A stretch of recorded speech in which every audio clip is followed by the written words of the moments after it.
¿Nos acabamos el oxígeno? Si tu carro dice que es de 2 litros, se refiere al volumen que sus pistones mueven cuando han terminado su recorrido. Y esto sucede cada vez que el motor da una o dos vueltas. Dicho de otra manera, si mides lo que le cabe de aire a sus cilindros cuando completan su recorrido, el motor ya dio una o dos vueltas.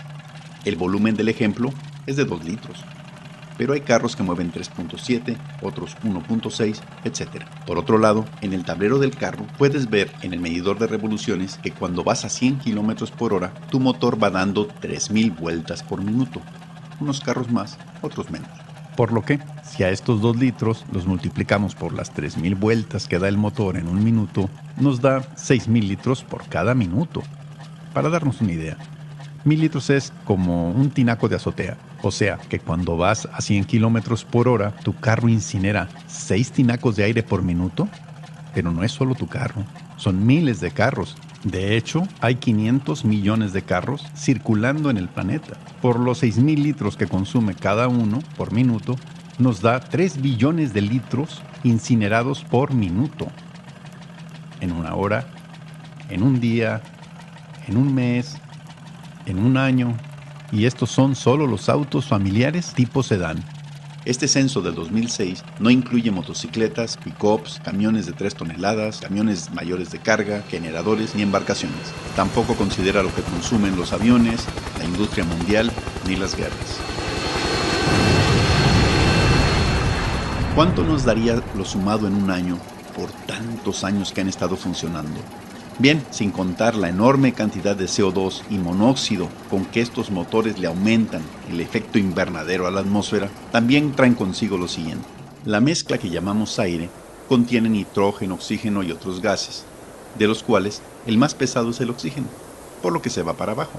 Por lo mismo, en las montañas muy altas y en los aviones se debe llevar oxígeno. Los átomos del oxígeno no andan solos. Un átomo de oxígeno se une al otro en su molécula que se describe así, O2. En una atmósfera sana, el oxígeno que produce el plancton del mar y las plantas de la tierra es tanto que puede subir hasta alcanzar la altura donde los rayos ultravioletas del sol desdoblan su molécula que estaba de 2 en 2 para unirlo de A3 en 3, convirtiéndolo en O3, la molécula de ozono. Al ser más ligero, la naturaleza almacena el oxígeno en forma de ozono en esta capa que rodea al planeta, que le sirve además para proteger a la vida contra el frío extremo del espacio exterior y filtrar las radiaciones directas del Sol. Es tal el equilibrio que cuando la presión parcial del oxígeno en la atmósfera disminuye, el ozono baja para desdoblarse de nuevo en oxígeno, siendo así también nuestra reserva de oxígeno respirable. El ozono, que le da el color azul al cielo, que reflejan los océanos.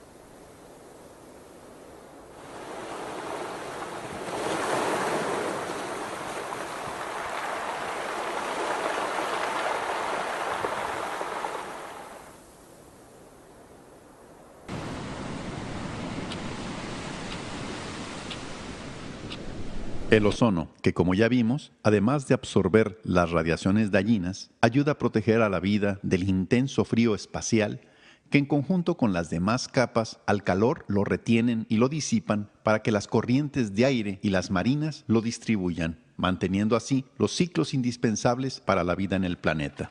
Pero desde hace 150 años que se inventó hasta la fecha, el motor sigue consumiendo oxígeno de forma rápida, constante y masiva. Cada motor consume el mismo aire que 700 personas necesitan. Y como lo verde no lo puede reponer, la atmósfera lo tiene que bajar de la capa de ozono. Es oxígeno que no va a volver a ser oxígeno. No hemos sentido su falta todavía porque la capa de ozono se está adelgazando un 40% en el polo norte y un 60% en el polo sur.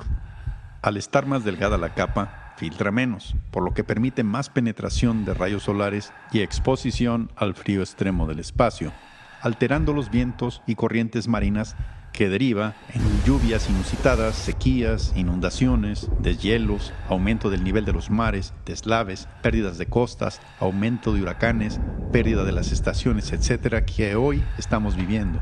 La atmósfera puede procesar el oxígeno y el dióxido de carbono de la humanidad y de todos los demás seres vivos, pero no los de sus motores. El sol no lo pueden tapar con un solo dedo. Porque como veremos ahora, el metano de los animales a quienes intentan culpar es lo de menos. Veamos por qué. Cuando remueves el fondo de un pantano, huele a metano. En los mares y en los lagos es parecido, porque todo lo que se muere también se va al fondo, donde una parte se convierte en metano.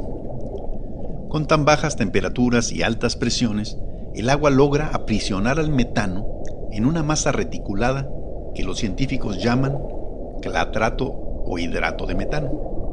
Este sedimento va quedando enterrado y que por estar permanente congelado le llaman el permacongelado, o en inglés el permafrost, que es una buena parte del fondo de los océanos fríos. Esta sustancia sería mucho más eficiente como combustible que el gas comercial, pero no lo pueden domesticar porque es tan inestable que un leve aumento en la temperatura o cambio de presión lo libera de su jaula de agua, expandiéndolo 164 veces su tamaño de forma instantánea. Y es 60 veces más contaminante que la gasolina y genera 20 veces más efecto invernadero que el CO2. El calor y el CO2 que despiden los motores, el oxígeno que consumen y que adelgaza la capa de ozono, están calentando tanto al planeta que los mares del Ártico parecen vasos con Alka-Seltzer por la enorme cantidad de metano que el permafrost está liberando. Esta locura mundial permite que en los inmensos lagos de Siberia puedas en cualquier lugar perforar el hielo para encender tu fogata de metano. Este aumento en la atmósfera está facilitando más incendios.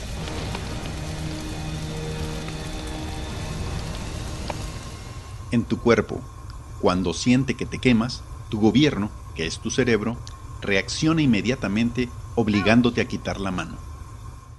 Si los gobiernos fueran realmente un gobierno, harían lo mismo. Desde su ejemplo, ya habrían impulsado tecnologías para que desde hace mucho este tipo de motores ya no estuvieran en uso. Pero muy lejos de eso, están usando nuestros impuestos para construirles más y más carreteras, con más y más carriles, más puentes, más pasos a desnivel, libramientos, túneles, etcétera, etcétera, al grado de torcer leyes, impuestos e investigaciones para forzar la compra de más y más carros, hasta llegar al absurdo de prohibir el uso de otras formas de energía, de asesinar a sus descubridores y de justificar guerras para saquear a los países que aún les quede petróleo.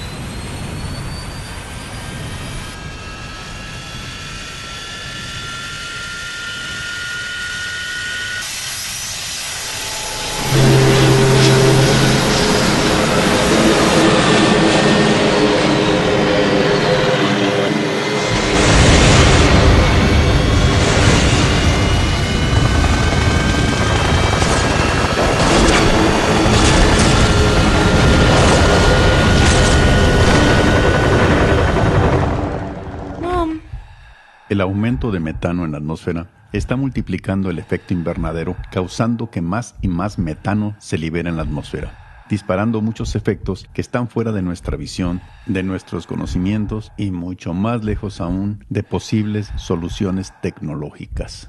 Hace 30 años, muy poca gente se tenía que cuidar del sol. En cambio ahora, todos tememos el cáncer de piel que causan sus radiaciones. Se adelgaza la capa de ozono por el oxígeno que consume y causa el efecto invernadero por tanto calor y CO2 que produce. ¿Por qué lo seguimos usando? Sí, los clorofluorocarbonados de los aerosoles también la afectan, pero ¿por qué no se habla de su causante mayor?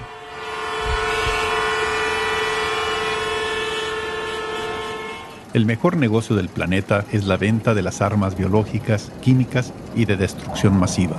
Por lo que, mientras no pueden provocar guerras para venderlas, se mantienen de la industria automotriz, de la maquinaria agrícola, de las agroquímicas y las farmacéuticas. Pero como para todas necesitan los metales y el petróleo, justifican su descaro para robarlo como el derecho divino por ser los seres superiores del pueblo escogido de Dios, que con semejantes ganancias se han adueñado también de las alimenticias, las bancarias, las financieras, la radio, las televisoras, la prensa, el cine, con poder suficiente para poder imponer gobiernos criminales que les permitan monopolizar todo en sus transnacionales, con muchas ganancias y sin ninguna responsabilidad. dejando poco a poco a la humanidad sumida en la inseguridad y la miseria. Te preguntarás, ante todo esto, ¿qué puedo hacer?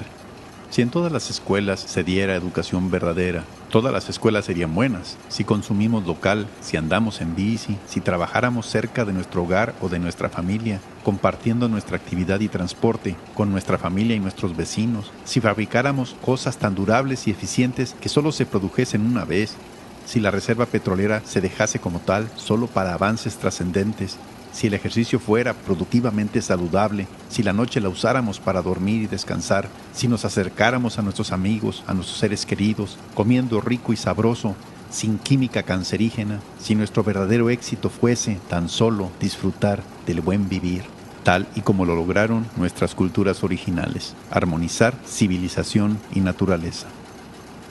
En quienes comparten este material, hemos encontrado a muchas personas que si no fuera por la distancia o los tiempos, nos hubiera gustado conocer. Pero si quieres ser parte de este empeño, con tu tiempo, arte, trabajo, dinero o ideas, hazle clic aquí. De cualquier modo, si este material te parece útil, hazlo útil a más personas compartiéndolo. Si se utilizaron datos, sonidos, imágenes con copyright, se usaron con fines exclusivamente educativos, como lo es evidente en esta producción y en este medio de difusión. Son fuerzas inspiradoras de este trabajo el doctor Ignacio Romero Vargas Iturbide, Iván Illich, el arquitecto César Añorbe, el investigador Luis Cegueza de Fundación Códigos y el SER de Tulum. Anáhuac, 2014.